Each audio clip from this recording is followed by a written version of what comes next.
Akala mo sa pelikula at telebisyon lang natin sila makikitang namumuhay ng marangya. Sa likod ng kanilang kasikatan, may mga artistang nagmamay-ari ng mga bahay na talagang mapapawaw ka mula sa eleganteng design hanggang sa maluluwag at mamahaling properties. Sa video natin ngayon, silipin natin ang buhay sa likod ng spotlight sa ating top 5 artista na may nakakamanghang bahay. Kaya panoorin hanggang dulo dahil baka hindi mo akalain kung gaano kaganda ang bahay ng ilan sa kanila. Huwag kalimutang i-like ang video, mag-subscribe sa channel nating Tara Alamin Natin at pindutin ang notification bell para updated ka sa mga susunod nating kwento. Number 1. Alden Richards. Ang tinaguriang pambansang bay na si Alden Richards, ang isa sa mga pinakasikat na artista sa Pilipinas. Ngayon nanalo na siya ng maraming awards, both locally and internationally. Dahil dito siya ay tinaguriang Asia's multimedia star, panigurado ay malaki na ang kanyang talent fee. Kaya naman, hindi nakakagulat na nakapagpundar na siya ng kanyang sariling bahay at lupa sa Laguna. Ang kanyang bahay ay mayroon 2 palapag at may modern na disenyo dahil gusto niya itong maging malinis at maaliwalas. Sa kanyang kwarto naman ay meron siyang estatwa ni Iron Man dahil ito ang kanyang paboritong superhero.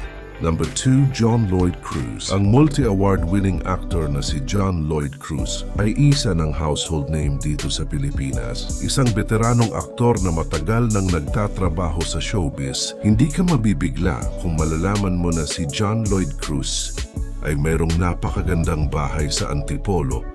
Tinayo ang kanyang bahay sa 100 square meter corner property. Kaya naman napakalaki ng outdoor area at meron pang space para sa isang swimming pool. At hindi lang yon, sa laki ng sukat ng kanyang lupa, meron pang espasyo para sa koi fish pond sa harap ng kanyang bahay. Pati ang kanyang bahay ay spacious din. Pagpasok mo ay makikita mo agad na ito ay may high ceiling at napakaluwag. Number 3. Sharon Cuneta.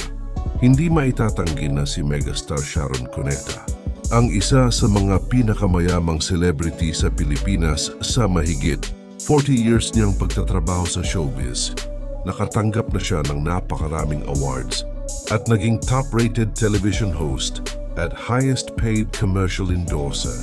Panoong 2011 lang ay pumirma siya ng 1 bilyong pisong kontrata kasama ang TV5. Kaya naman hindi nakakapagtataka na nakabili na siya ng maraming properties tulad ng kanyang bahay na to sa Mandaluyong Fing. Number 4. Daniel Padilla. Ang Teen King o King of Hearts na si Daniel Padilla ay nakabili na ng bahay bago siya ay maging 20 years old. Ang bahay ni Daniel ay itinayo sa isang 1,000 square meter lot sa isang exclusive subdivision sa Quezon City. Espesyal ito sa nanay ni Daniel na si Carla Estrada dahil ito ang unang bahay na nabili nila pagkatapos magrenta ng mahigit 25 years. Sa labas pa lang ay mukhang napakaganda na ng itsura ng bahay. Sa loob, makikita sa loob ng bahay ni Daniel ang kanyang mga kotse. Tulad nitong Dodge Challenger, meron din siyang Polaris 4x4 all-terrain vehicle na ginagamit niya sa mga off-road trails sa Subic. Napakaganda ng disenyo at napakagara pa ng mga furniture ng bahay ni Daniel. Mayroon pa itong secret door sa likod ng bookshelf na mabubuksan lang kung alam mo ang password. Talagang kamangha-mangha si Daniel Padilla dahil kahit bago pa lamang siya sa showbiz, ay nakabili na siya ng bahay na ganito kaganda. Number 5. Willie Revillame. Maraming talento ang Wawawin television host na si Willie Revillame. Hindi lang siya television host siya, rin ay isang singer-songwriter, businessman, actor at komedyan. Nagsimula siya sa showbiz noong 1987 at hanggang ngayon ay namamayagpag PA rin. Kaya naman hindi nakakagulat na nakabili siya ng isang bahay sa Tagaytay na Mali Resort. Ang ganda, marami pang ibang property si Willie Revillame tulad ng resort at building, pero ang kanyang Tagaytay home ay isa sa pinakamaganda ayon sa kanya. Ang bahay na ito ay napaka-peaceful Isang tingin pa lang ay malalaman mo na totoong peaceful nga ang lugar na katayo ito sa kanyang 5 hectare. Property na binili niya ilang taon na ang nakalipas.